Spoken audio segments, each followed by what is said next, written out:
For over 3 years, public school teachers from across Mexico have vehemently opposed the country's so-called education reform. One major point of contention has been the lack of teacher and parent input that many argue has made the national measure homogeneous and discriminatory.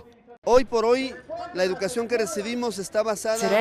education is based on national plans, in national programs, and on national books and texts. We indigenous people are not taken into account in this national project. In recent weeks, the dissident teachers affiliated with the National Coordinator of Education Workers, or CNTE, have suffered violent police repressions of their peaceful protests. Critics argue that the authorities have made an example of the teachers, making it clear that dialogue is a superficial option. We can see today there is a massive police presence in this march. This is a way of rejection, public freedoms, and the constitutional rights of citizens.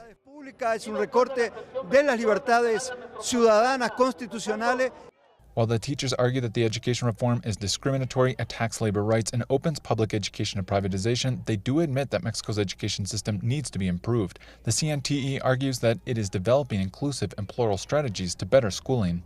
In Section 9 of the Union, there are academics and progressive intellectuals. They are creating the space to develop CNTE's alternative education proposal. However, Mexico's Education Secretary Aurelio Nuño has declared that although the government is willing to speak with the teachers, the authorities reject any possibility to negotiate over the education reform. The CNTE has thus declared that it will keep up the pressure. We are not going to stop this struggle, and we will only continue to protest until this destructive education reform falls apart and is repealed.